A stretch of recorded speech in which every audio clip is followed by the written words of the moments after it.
Bon, c'est l'américain Justin Bonomo qui a gagné donc. Ouais, Il a lui, pris 4,8 millions. Plus gros gain de carrière pour lui, déjà titré plein de fois. Il est encore assez jeune, même si ça fait 12 ans qu'il est sur le circuit. Là, il prend presque 5 millions. Il a battu une vraie légende. La légende, le deuxième. Quelqu'un qui aurait pu devenir tennisman professionnel il y a une quinzaine d'années. C'est Patrick Antonius, T'aurais le pu le Finlandais. connaître parce qu'il était pas loin d'être pro, Antonius, à un moment. Ouais, il était... T'as jamais croisé ce mec-là? Non, je crois pas. Il a eu l'un des meilleurs classements possibles, je pense, pour un non-pro. Il était pas loin. Ça devait jouer moins 15, quelque chose comme ça. Ouais, il a pas franchi le pas finalement. Il a jamais fait mieux que mon 15. Moi, je pensais qu'il était vraiment à 2 doigts de. Et en fait, il a été blessé et vers 18 ans, il pouvait pas. Je pense que. Puis il y a des légendes qui se créent comme ça, mais je pense pas qu'il ait vraiment eu. Ah bah oui, parce que la première légende, c'est qu'il avait été joueur pro. Après, je l'ai regardé. Comme Gus Hansen aussi. Non, il joue moins bien que. Non, mais Gus Hansen, il joue beaucoup mieux que. Oui, Gus Hansen, il y avait cette légende comme quoi il avait été tennisman professionnel dans une première vie, et en fait, on se rend compte que pas trop quoi. Voilà. Mais ton coach, il doit le connaître, Paul-Henri. Tu connais Steph Matteux peut-être? Mais très bien. Pierre Gauthier aussi, qui s'occupe du team Winamax. Je les connais très bien. Steph Matteux, c'est leur coach.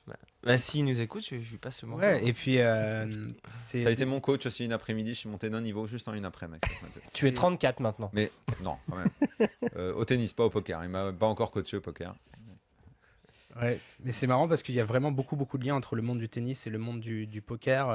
J'avais mes colocs qui sont profs de tennis aussi, qui disent toutes les similarités qu'il y a entre une carrière de tennisman et une carrière de joueur de poker. C'est assez fascinant. Tu les connais, Paul-Henri? Tu t'es penché sur la question de savoir comment fonctionnait le monde du poker pour voir ses points communs avec le monde du tennis? Un petit peu, mais j'ai pas poussé plus loin. J'ai eu l'occasion d'en parler avec Stéphane Matteux, bien évidemment. Il y a un ancien joueur aussi qui était très fort en catégorie jeune qui s'appelle Émile Petit.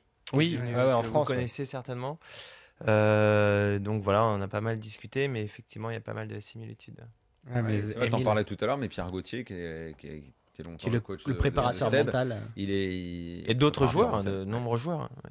Mais qui est le préparateur mental de beaucoup de joueurs du team aussi. Et en joueur de tennis, les plus forts que t'es connu, les plus accros au poker que t'es connu?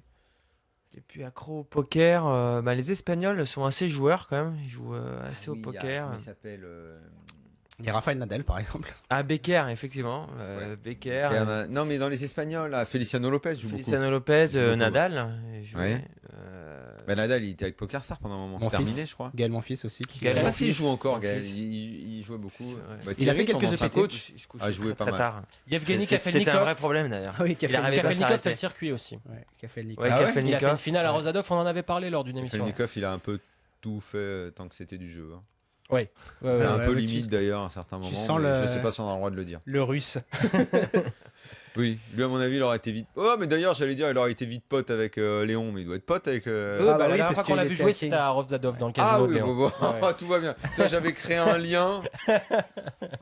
Il n'est pas inventé, il est bien réel. Kafelnikov avec Léon. J'oublie toujours son nom de famille. Sukarnik.